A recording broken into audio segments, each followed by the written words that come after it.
Hey, here we are on another episode of Fun with flags. Not Fun with Flags. Okay, shout out to the Big Bang Theory fans. This is not Fun with Flags. This is AI for an Empowered Life. And we are thinking and talking today about coming to you from a hotel room because we are on the road, story of our life. Um, Thinking and talking about the difference between search engines and AI. Kind of when I'm finding that I am turning, in many cases, not always, but what I used to go to a search engine for, um, to asking AI. And I have noticed that ChatGPT has a function on, I forget where I saw it on the app or on the desktop, that you can search with chat instead. And you can make like ChatGPT your default search or something. I will look into that more and we'll talk about it on a future episode. But Sean, tell me about how you are. I have some stories, but tell me about how you're thinking about using AI versus using search engines. So I understand there's a distinction between search engines and artificial intelligence.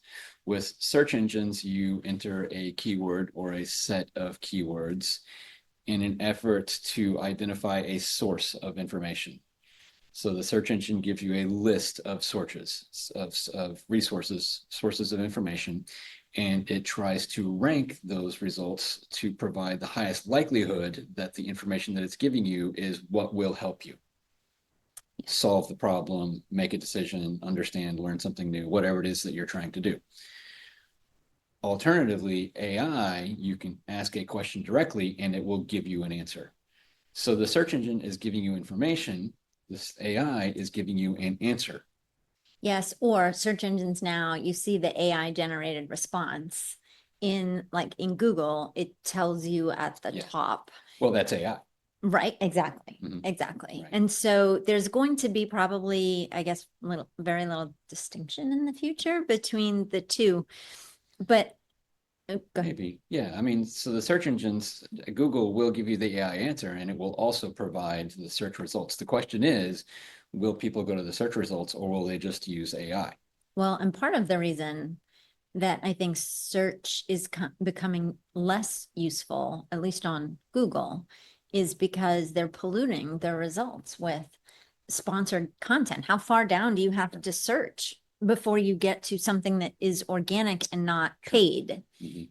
And also because the sponsored searches often are not what you want. They're related to what you want, but not what you want. They're And so, noise. Yeah. yeah, noise. Exactly. That's a good way to describe it. So I'm getting increasingly annoyed. I mean, Google search created search to make the internet easier to use, and now they are polluting their own value proposition by by by polluting their responses with stuff that you don't really want, but they are making money. So Yeah. that's, yeah. Well, and I think 9 times out of 10, what people want is answers to their questions, not search results.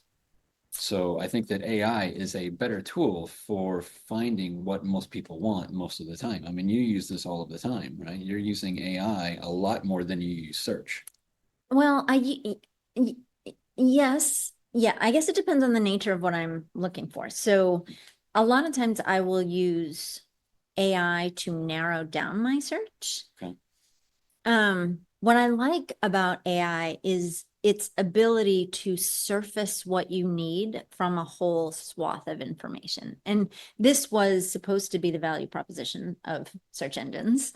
And in some ways it is, but because it's been monetized, it's not as useful as it used to be. But here's an example. So I was looking, we like, I guess maybe I should say I like small ship cruises.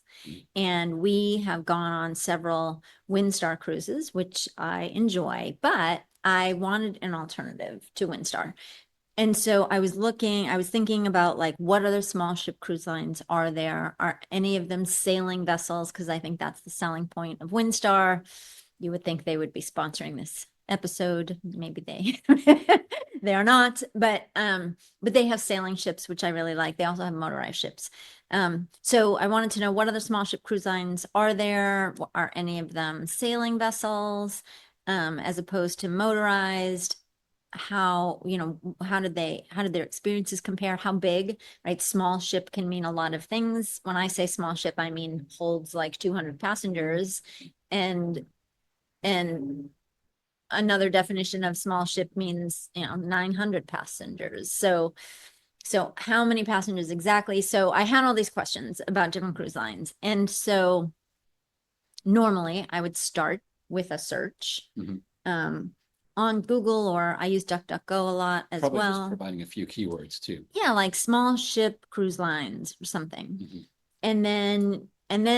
So my process is, what are the small ship cruise lines? So I collect the cruise lines, and then, okay, let me go to each of their websites. Let me see how big their ships really are. Let me see where they go. And all of the websites are different, so you don't find the information quickly and easily. Right. So that was the process in the past. Well, this time when I wanted to do it, I decided to start with, I think it was ChatGPT that I used. So I said, what are some alternative cruise lines to Windstar Cruises?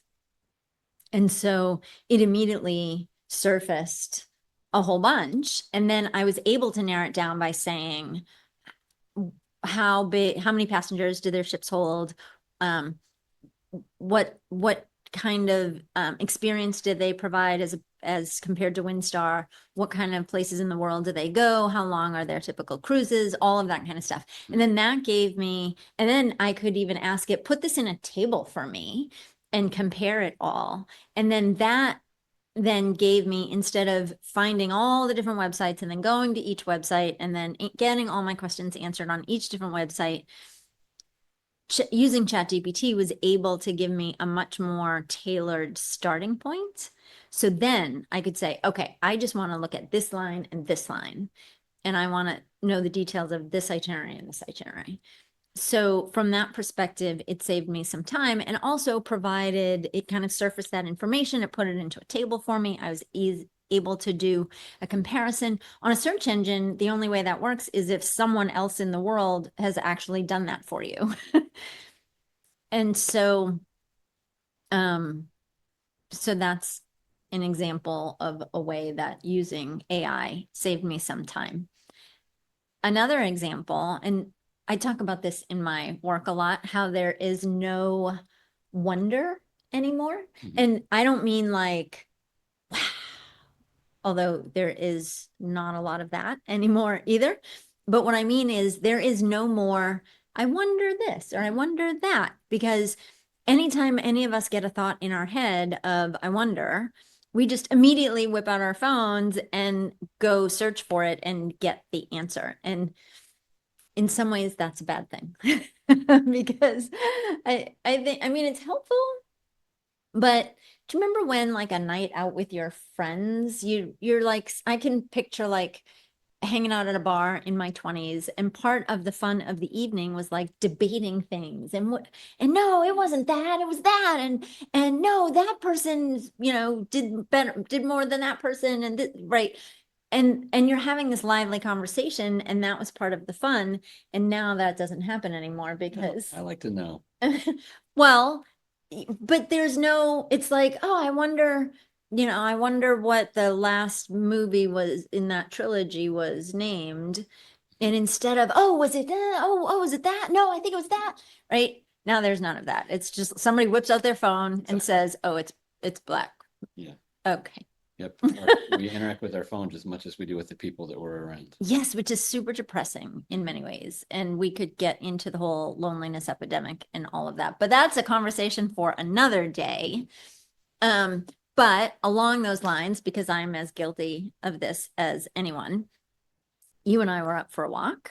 We were walking one of our various dogs because we dog sit on Rover. And so we always have furry friends in the house. And so we're walking a dog, and there are really bright stars in the sky. And we figured they must be planets. And so then I said, exactly, I wonder what planets they are. And so then you and I were speculating together. Oh, that Because must we be Mars. we already knew what those planets were. We didn't have to find out. We know these things. You- We're very knowledgeable people. Are you trying to say that you knew I didn't. and I didn't I believe did you? know. I was testing you. Uh-huh. I I just see. wanted to see if you knew. I see. Uh-huh. Mhm. We knew one, right? The red planet. We could tell which one was Mars, right? But then I was like, those other stars must be planets too. I wonder what planets they are. And look, they seem kind of lined up. I wonder if that means something, like astrologically speaking or astronomically speaking, if there's something special about this planetary alignment. Does it happen a lot? Are they really aligned, or does it just look that way? Whatever. And so, because we're out walking and it was night, and doing a Google search on my phone would have been difficult. And here's the good thing, I was able to sort of include you because I used the voice feature of ChatGPT. And so I just spoke and I said, what are the bright stars in the, I don't western sky from Austin, Texas? And then it answered me out loud so you could hear it. And so then we were both sort of asking questions. Oh, well, are they aligned? Does this happen a lot? What does that mean? And so we got kind of an education now, which was fun. One of us, maybe. Oh, because you think you already knew? Right. Uh-huh. But so we got this education. However, what I did not check, and if it were something of more substance that mattered, I would have checked if it's really true what it told us. Verification. Yes, Yeah. because it totally could have lied Sure. to us. Yeah. And I have another example of that. So sometimes it's a success. My use of AI is a success, and sometimes it is a spectacular failure. So here's an example of a failure. I went to ChatGPT and I picked DALL-E, which is the image generator. And I was actually having a conversation with it about this podcast. And I described what we wanted the podcast to be. And I was wondering if it could give me some ideas to create a logo for the podcast. And so we had this conversation, and it gave me some ideas to give to a design person, which was great. But then I just decided to test it. I figured what I would get would not be a good solution, but I decided to test it. And after it described, well, here are the design elements and here's what I suggest, I said, can you make that for me? Can you give me some examples of logos? And it said, sure, I can. I'll make a couple of logos based on these concepts and I will deliver them to you. So I'm like, okay. And so I just kind of waited, and I don't know, I got up and I did something else, and I came back, 5 or 10 minutes later, and there's nothing there. And so I actually said to ChatGPT, are you working on this? And it said, yes, I'm working on it. I said, okay, when can I expect it? And it said to me, I'll have these for you in 48 to 72 hours. It's reasonable. For a human, maybe. I mean, fast for a human, I guess, but I sort of expected it to just do them right then. But I was like, okay, 48 to 72 hours. So I closed ChatGPT, and this was in my paid account. So it said something like, come back here in 48 to 72 hours and I'll have something to show you. And I was like, oh, okay, I, I'm a little suspicious, but okay. So then the next day, I was like, I wonder what's happening. So I went to ChatGPT and they show you the history on the side of your chats. So I opened that chat and I said, how's this design project going? And it said, going great. I'll have something to show you in 24 to 48 hours. I said, okay. So I closed it again. I went back the next day and I said, how's it going? And it said, about 12 more hours. And finally, feeling like an idiot, I said, you're not really going to give me logos, are you? And it said to me, no, I can't design logos.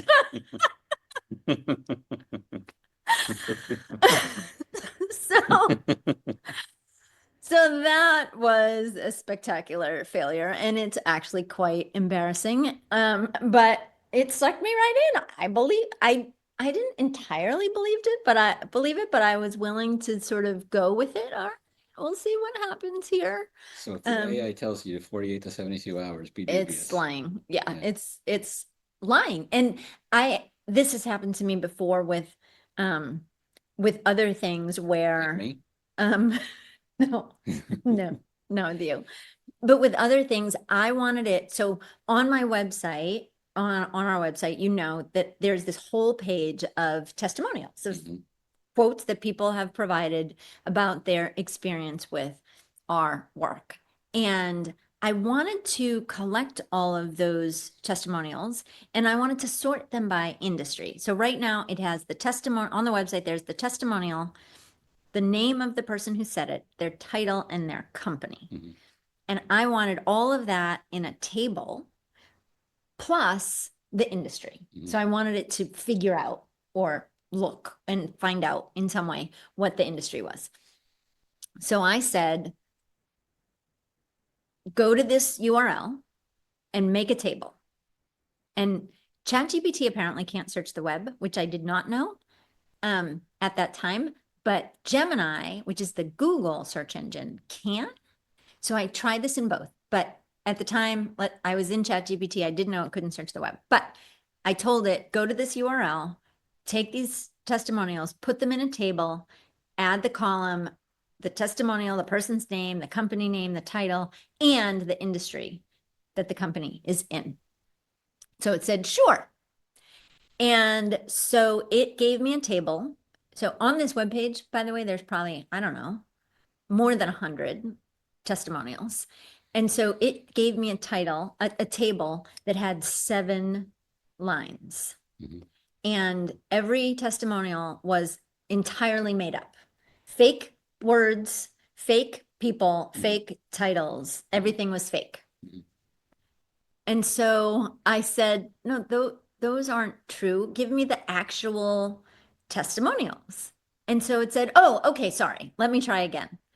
And it returned another table with more fake testimonials. And so then I said, is this something that you can't do? And it said something like, yeah, I can't do that. Sorry. So it doesn't tell you right off the bat that it can't do the things that you want it to do. So that was another fail that I had using. It wasn't a search engine thing, but it Right. was a job. So AI is great at some things. It's better than search engines at providing answers to information. It's better at facilitating understanding than search engines. But it also has limitations in what it can do, and it's not going to tell you what those limitations are. So you've got to figure out how to work with it to get to what you want. And what it tells you might not be true. So you got to verify. Yes, if it's important, Mhm. it might not be true. Yeah. So Which is the that same. is a The same is problem. true for search engines. They It don't is. verify Well, accuracy of no, information. no, Well, do but they do? uh-huh. Oh, you're saying that you're agreeing that they don't. I'm Okay, agreeing I that thought you they were disagreeing. no, they don't. But what they do give you is they don't. I mean, they used to, before they incorporated AI, they didn't tell you information. They just said, here are websites related to the information that you want. Sure. And so then you had to use your own judgment to say, is this a good source? Is this helpful? Right. And so now we're entering this whole new, I mean, oh my gosh, disinformation and that kind of thing was a problem before. It's getting even, it's going to get even worse now because AI hallucinates. Now, a lot of that's the term that is being used when AI makes something up. They call it hallucinating. So, and you don't know when it's hallucinating or when it isn't. So that's Right. So you need to go to an authority. When you want yes. to, when you want to verify that the information is accurate, you need to find a trusted authority. And that's when maybe the search engines become a little more valuable because they can lead you to those authorities. Yes, but you're still depending on the algorithm to say this seems like a site that is authoritative. Um, and then you just have to make the decision for yourself. To trust it or not. Yeah, to trust it or not. But I mean, in some ways that's been true for Wikipedia for a long time, right? True. A lot of people use Wikipedia as their source, but sometimes Wikipedia is just maintained by volunteers. And so what I do when I look something up on Wikipedia is I look at the sources at the bottom and then I click on the sources and then I decide if I think the source is a reputable site because sometimes it totally isn't. And so from that perspective, people have been using Wikipedia for a long time and maybe getting bad information there, which is why I think Wikipedia is not allowed in like college research papers as a source. As a final source. But if you've got other sources, and I think that's kind of the trick, finding multiple sources that say the same thing adds credibility to the answer. Yeah. Yeah. So if you get the answer from AI and then you go and you find that answer from various other sources that are reputable, then you can have some faith that that's accurate. Yeah. And also, I guess you could ask AI to help you determine what makes a reputable source. Right? Why is this source trustworthy and why do you think it's trustworthy? That would be a good, again, you'd want to verify, but that would be a good way to maybe help cut through some of the research and save some time. So all in all, search engines still have their place and they are incorporating AI. AI tools are also supplanting search engines and Yes, they should. Yes, and I mean, you know, Google owns Gemini and which is great. And Microsoft for the most part owns ChatGPT. So in Bing, people actually use Bing. I don't know if anybody actually uses Bing. Some people do. But yeah, some people do. And so ChatGPT is going to be incorporated or maybe probably already is incorporated. But you also can go directly to AI to help you search through sources and you can give AIs instructions to say, provide a link for that or something. Again, ChatGPT is based on past, like it searches the web up to a certain point, and then whatever you ask it is based on what it learned up until that point. But Gemini can actually search the web and find current information on current websites. So that's and give you resources. And in some cases provide resources, but you always have to click the links because it can also create links that are fake. So it's a whole new world when it comes to AI and getting answers and finding the information that you need from a world that is full of endless information. That's what we've got for you today. Well, much better than flags. Much better than flags. Sorry, Sheldon. Until next time, thanks for listening. If you have questions for us or topics that you'd like us to cover, Or if you have, I would love to hear about your success stories using AI or your spectacular fails, like my table experience using and my logo experience using AI. Send either your questions or your stories to podcast@maurathomas.com. See you next time. Thanks for joining us on AI for an Empowered Life. Be sure to like and subscribe if you would like to know more about attention management, Maura's groundbreaking approach to reclaiming your time, focusing your energy, and living a more empowered life. You can also visit www.maurathomas.com, where you'll find tools and resources to help you make every moment matter and achieve more of your most significant results.